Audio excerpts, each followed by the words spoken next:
Olá, paz e bem ao seu coração. Muitíssimo obrigado por ter acessado esse canal. Se você ainda não se inscreveu, eu lhe pediria um favor, que você se inscrevesse assim que você terminar de ver esse vídeo. É muito simples, é muito fácil, basta apenas você clicar nessa palavra inscreva-se. E não se esqueça também de deixar aí o seu like, caso assim você sentir e desejar, a fim de que também você seja de alguma forma avisado quando eu postar um novo vídeo aqui nesse canal. Eu quero compartilhar hoje de um texto da Palavra de Deus que está no livro dos Salmos, o Salmo de número 30, que é um dos salmos de autoria de Davi. E ele diz o seguinte nesse salmo: Eu te exaltarei, Senhor, pois me livraste. Não permitiste que meus inimigos rissem de mim. Senhor meu Deus, clamei a ti por socorro e restauraste a minha saúde. Senhor, da sepultura me tiraste e não me deixastes cair na cova da morte. Cantem ao Senhor todos os que lhe são fiéis. Louvem o seu santo nome, pois a sua ira dura apenas um instante, mas o seu favor a vida inteira. O choro pode durar uma noite, mas a alegria vem com o amanhecer. Quando eu era próspero, dizia: agora nada pode me derrubar. Ó Senhor, teu favor me mantinha firme como uma montanha. Então o Senhor me deu as costas e eu entrei em pânico. Clamei a ti, Senhor. Supliquei ao Senhor por misericórdia, dizendo: que vantagem terá se eu morrer, se eu descer a cova? Acaso o pó te louvará? Falará de tua fidelidade? Ouve-me, Senhor, e tem misericórdia de mim. Ajuda-me, Senhor. Transformaste o meu pranto em dança, tiraste minhas roupas de luto e me vestiste de alegria, para que eu cante louvores a ti e não me cale. Senhor meu Deus, te darei graças para sempre. Amém. Há momentos em que a nossa alma se enche de tristeza e nós choramos e parece que o choro não tem fim.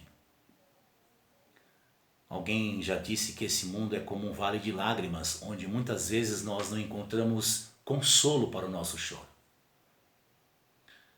O choro faz parte da vida, é uma das dimensões da vida. Nós já nascemos chorando e os especialistas dizem que o choro é a primeira maneira como nós nos comunicamos com o mundo quando saímos do útero. O escritor do Eclesiastes disse que há um tempo de chorar. E ao longo da vida nós choramos por diversas razões. E nós já sabemos que há diversos e diferentes tipos de choro. Há o choro de alegria, há o choro de tristeza, há aquele choro provocado por um medo intenso, há o choro da aflição, há o choro da saudade. O fato é que ninguém está livre de passar por essa vida sem que tenha a experiência do choro. Especialmente aquele choro que nos é provocado pela tristeza. Agora mesmo, diante dessa situação que estamos vivendo, não só em nosso país, como em boa parte do mundo, há alguém que está chorando esse tipo de choro. E que talvez esteja inclusive clamando em desespero para que alguém o ajude ou a ajude a chorar menos. O autor desse salmo, Davi, sabia muito bem o que é chorar. Dos 150 salmos registrados na Bíblia, de acordo com alguns estudiosos, 73 desses salmos foram escritos por Davi. E desses 73, apenas 16 deles não contêm nenhuma referência à tristeza, à angústia, à dor ou problemas. Ou seja, a grande maioria dos salmos de Davi refletem momentos da sua vida de sofrimento, de angústia, de dor. Davi, com certeza, era um homem que sabia o que era sofrer e chorar. É tanto que no Salmo de número 6, ele utiliza uma expressão exagerada, que alguns estudiosos chamam de hipérbole, para dizer o seguinte: de tanto chorar, inundo de noite a minha cama. De lágrimas encharco o meu leito. Obviamente que é uma expressão exagerada, porque ninguém, por mais que chore, vai conseguir inundar a sua cama, encharcar o seu leito. Mas Davi, na verdade, estava usando essa linguagem para expressar a intensidade da sua dor, do seu choro, do seu sofrimento. Agora, aqui nesse salmo que foi lido, o salmo de número 30, na segunda parte do verso 5, Davi faz uma afirmação, no mínimo, curiosa, e que deve nos levar a refletir. Ele diz: o choro pode persistir uma noite, mas de manhã irrompe a alegria. Ou como aparece em outras traduções de Bíblia, o choro pode durar uma noite, mas a alegria vem pela manhã. E essa é uma afirmação que deveria gerar em nós uma pergunta. O que Davi está querendo dizer aqui? O que ele está colocando com essas palavras? É uma expectativa ou é uma promessa? Se for uma expectativa, seria mais ou menos como se Davi quisesse dizer o seguinte: olha, o choro pode durar uma noite, eu posso chorar a noite inteira, mas eu espero em Deus que quando o amanhã chegar, junto com ele, venha a alegria. E nesse caso, Davi está expressando uma expectativa esperançosa. Agora, se for uma promessa, e se levarmos em consideração que esse texto, assim como os demais da Bíblia, foi inspirado por Deus, com muita razão, algumas pessoas, mesmo entre aquelas que são as mais fiéis a Deus, poderiam questionar o seguinte: por que essa promessa não está se cumprindo em minha vida? E eu já escutei alguns pregadores, alguns intérpretes lerem esse texto e nessas palavras de Davi passar a ideia de que aqui nós temos uma promessa. Mas se é uma promessa, por que existem pessoas que vão se deitar chorando? Gente de Deus, gente fiel a Deus, que vai se deitar chorando e acorda no dia seguinte com vontade de chorar. A noite passou, a manhã chegou e eles não encontram outro motivo que não o choro. Eu penso que muito mais do que ficar contando quantas horas faltam para a noite terminar e amanhã chegar, Davi nos desafia aqui com algumas lições a respeito de como nós devemos enfrentar, como nós devemos lidar com esse momento em que a tristeza nos abate, o choro vem e parece que a vida é só chorar. Há pelo menos 3 lições que eu acredito que nós podemos extrair dessa passagem. A primeira é aquela que nos ensina que Deus deseja que enfrentemos esse momento sem perder de vista a realidade. Em outras palavras, nós devemos ser absolutamente sinceros, honestos em reconhecer que está acontecendo conosco. Que esse momento é real na nossa vida. Davi tinha por certo a realidade do choro de tristeza, por isso ele foi absolutamente sincero em admitir esse momento. E ter consciência dessa verdade, dessa lição, é importante porque, especialmente nos ambientes religiosos, nós encontramos algumas pessoas com muita dificuldade em admitir que estão atravessando esses momentos. No mundo como um todo, mas quando eu digo especialmente, porque os ambientes religiosos muitas vezes, alguns ambientes religiosos muitas vezes favorecem para esse tipo de maquiamento da realidade. Há pessoas que vivem fazendo um esforço enorme para esconder as suas lágrimas. como se chorar fosse algo proibido ou coisa de gente fraca ou de gente sem fé. Tem gente que se comporta como se vivesse num mundo de ilusão, numa eterna atitude de faz de conta. Gente que sucumbe à tentação de ficar mascarando a realidade, de viver de aparências, de se esforçar para fazer de conta que não tem problemas. Gente que vive assim, fazendo de tudo para esconder a sua realidade. São, por exemplo, aqueles pais que vivem passando a mão na cabeça do filho problemático ou dos filhos problemáticos e se recusam a admitir os erros deles.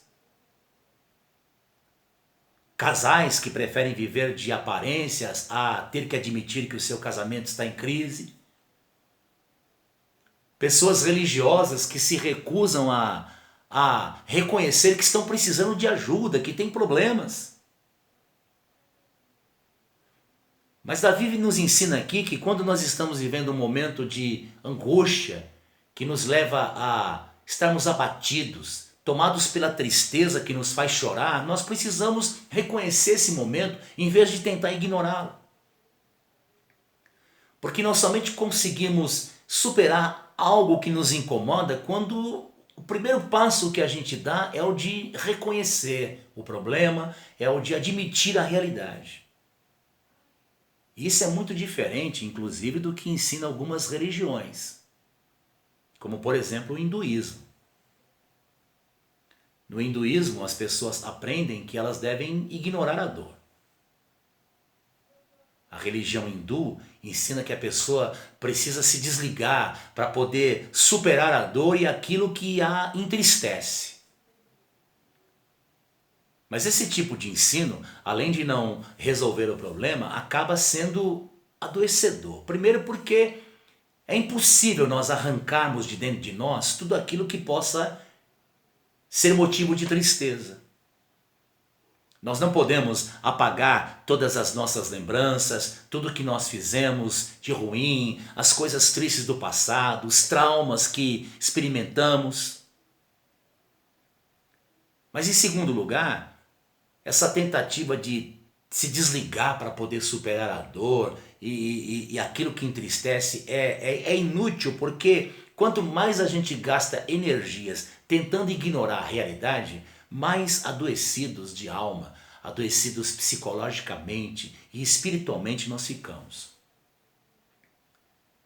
Então, para nós enfrentarmos esse momento em que as lágrimas rolam pelo nosso rosto, Davi nos ensina a sermos sinceros com a nossa realidade. São poucas as pessoas que têm a coragem de admitir a dura realidade que estão enfrentando. São poucas as pessoas que têm a coragem de dizer: está doendo. E está doendo muito. O Evangelho não nos convida a fugir da realidade. Nosso Deus é o Deus da realidade. E se você crê em Deus, não ignore esse momento da sua vida se for um momento de choro, de tristeza, de aflição, de angústia. Reconheça esse momento, admita que é com você que está acontecendo. E se a vontade que lhe vem é de chorar, chore. Chore tudo o que precisa ser chorado.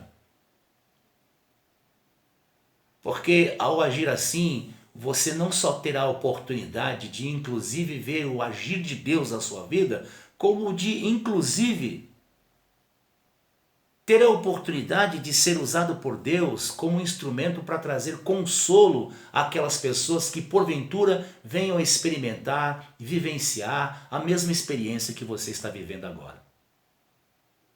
O apóstolo Paulo, na sua segunda carta aos Coríntios, no capítulo 1, os versos 3 e 4, disse o seguinte a respeito do Senhor: é Ele que nos conforta em toda a nossa tribulação, para podermos consolar os que estiverem em qualquer angústia, com a consolação com que nós mesmos somos contemplados por Deus. Ou seja, resumindo, o que Paulo está dizendo é o seguinte, é que Deus nos consola e o consolo de Deus nos capacita a inclusive consolarmos outras pessoas com o mesmo consolo que recebemos de Deus. Eu nunca tive câncer. E por mais que seja um homem de fé, um homem que procura pregar uma mensagem de esperança, eu jamais serei capaz de oferecer um consolo a uma pessoa com câncer com a mesma medida em que uma outra pessoa que já passou pelo mesmo drama pode oferecer. E fazer isso sem aquela atitude arrogante de dizer o seguinte, eu sei o que você está sentindo. Então o primeiro passo para a gente superar esses momentos em que o choro vem, o choro de tristeza nos envolve, é reconhecer esse momento. É permitir que Deus trabalhe em nossa vida em meio a essa circunstância. Porque às vezes o nosso olhar fica embaçado em meio à tristeza a ponto de nós não percebermos coisas que precisam ser mudadas em nossa vida. E aí é em meio às lágrimas que lavam os nossos olhos que nós passamos muitas vezes a enxergar com nitidez o caminho que estamos andando, o que precisa ser mudado, escolhas que estamos fazendo que não são as melhores. E talvez os nossos olhos ainda precisam ser lavados e lavados para que só assim nós possamos perceber o que Deus de fato está realizando em nossa vida. Mas a segunda lição que eu aprendo com Davi nessa passagem é que Deus deseja que vejamos esse momento não como algo definitivo. Quando você estiver atravessando por um momento de tristeza, profunda tristeza, a ponto de chorar e se recusar a ser consolado, consolada, Deus deseja que você não olhe para esse momento como sendo definitivo. Porque Davi disse o seguinte, o choro pode durar uma noite, mas a alegria vem pela manhã. E algo muito importante que nós precisamos aprender sobre esse momento de tristeza é que ele não é definitivo, ele também vai passar. Nós não estamos afirmando que essa pandemia vai passar? Que esse momento vai passar? Pois bem, esse momento de choro, esse momento em que na sua vida está representando a noite do choro, esse momento também vai passar.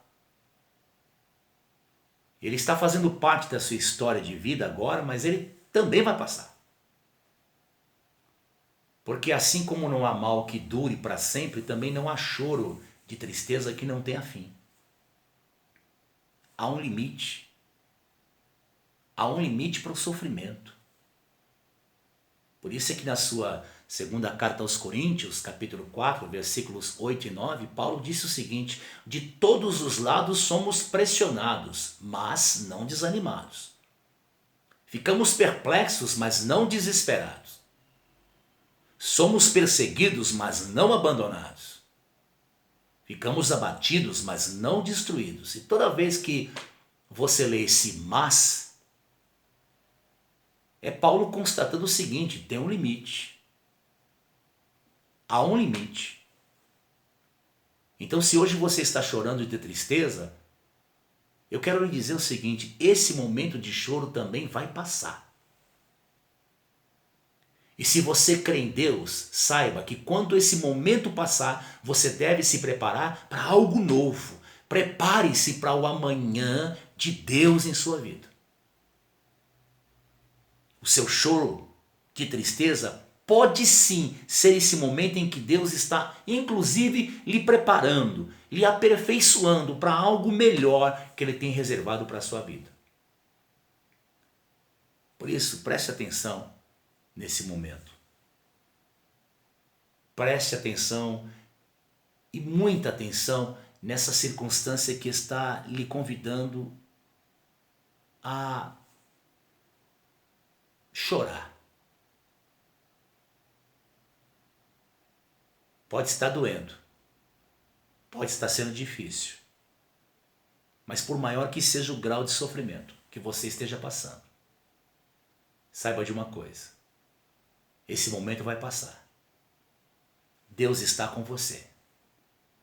Ao contrário do que muitos pensam, Deus não te abandonou. Deus não nos abandona. Ele é por nós. Agora vejam que essa não é uma decisão que a gente toma depois que a tristeza vem ou veio.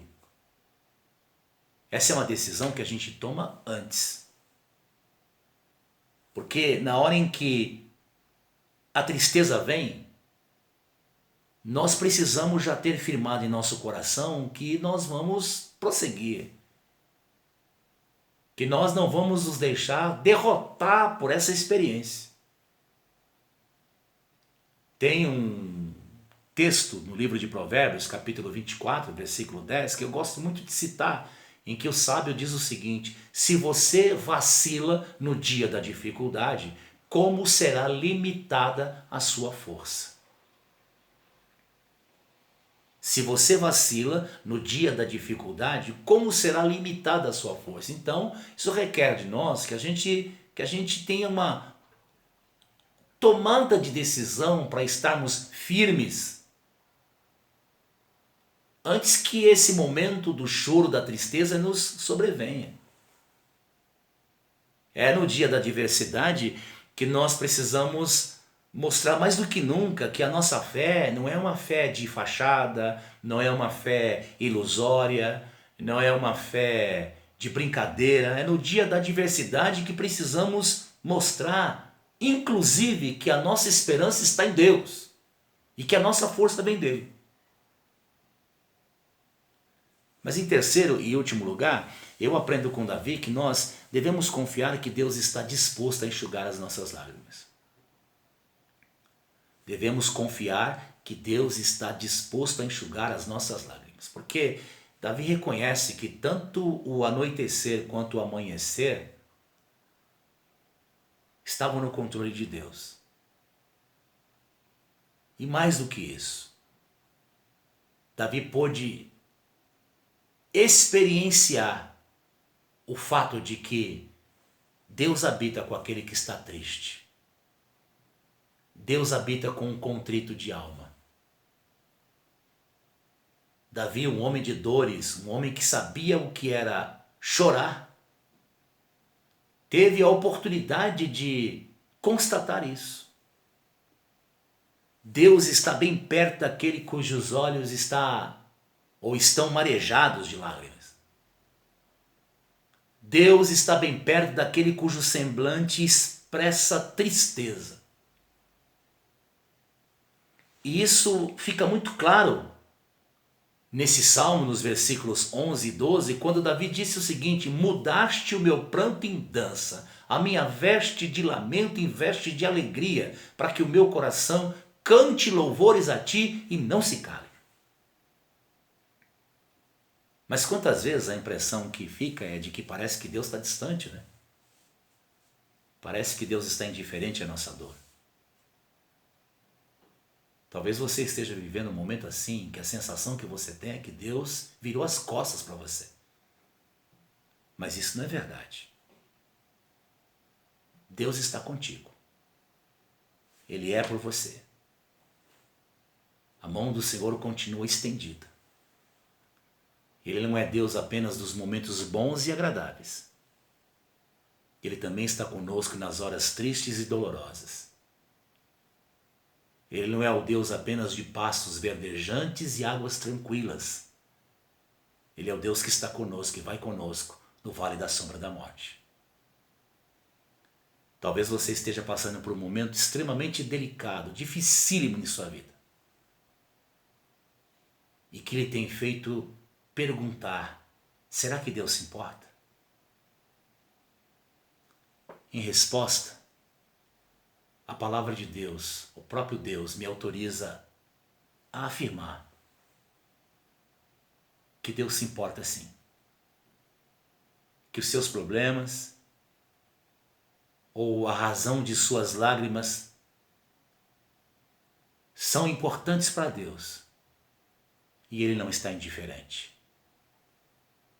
Eu concluo dizendo o seguinte: quando você estiver chorando de tristeza, e se esse é o momento da sua vida, conte com a certeza de que cada lágrima que você derramar está sendo notada por Deus. Saiba que as suas lágrimas tocam o coração de Deus e Deus se move de compaixão. Ele é o Deus que se compadece. E Ele é capaz de nos consolar em meio ao nosso choro. Em meio às nossas lágrimas, o Senhor intervém em nossa tristeza, nos toma pela mão e gentilmente nos faz ficar de pé e nos convida a experimentar essa esperança que aguarda a chegada da manhã da alegria. Foi para isso também que Jesus veio ao mundo. O profeta Isaías, profetizando a respeito do ministério do Messias, do ministério de Jesus, disse que ele seria ungido para consolar todos os que andam tristes e dar a todos os que choram em Sião uma bela coroa em vez de cinzas, o óleo de alegria em vez de pranto e um manto de louvor em vez de espírito deprimido. É verdade que essas palavras e esta mensagem foi aplicada primeiramente ao povo de Israel, mas ela tem um aplicativo para nós também. E nessas palavras nós temos uma afirmação que nos traz esperança e uma certeza para o nosso coração. Que é a certeza de que vivendo em meio a esse vale de lágrimas, que é esse mundo, Deus tem consolo para nós. Ele sabe como enxugar as nossas lágrimas. Ele sabe como tirar a causa da nossa tristeza, de trocar, substituir as nossas vestes de lamento, de tristeza, por vestes de alegria. Você crê nisso? Se esse momento que você está atravessando é um momento que te faz mais chorar do que sorrir, você crê nesse consolo de Deus? Se esse momento da sua vida é o momento em que você já identificou como uma noite de choro, você crê que amanhã da alegria vai chegar? Você crê que o Senhor virá trazendo para a sua vida esta alegria que restaura o coração, que faz com que a gente levante a cabeça e tenha mais do que nunca vontade de viver e de seguir em frente? Você crê nisso? Você crê que esta é a obra que Deus não só pode, como quer fazer na sua vida? Então receba esta palavra. Tome posse dela, em nome de Jesus. A minha oração é para que agora mesmo o Espírito de Deus esteja enchendo o seu coração com esta alegria que vem de Deus. Porque, como diz a palavra do Senhor, a alegria do Senhor é a nossa força. E da alegria de Deus, nós os fortalecemos. Nós, inclusive, erguemos a cabeça e nos enchemos dessa santa expectativa, dessa expectativa esperançosa de que o choro pode durar uma noite, mas a alegria vem pela manhã. Que Deus te abençoe, em nome de Jesus.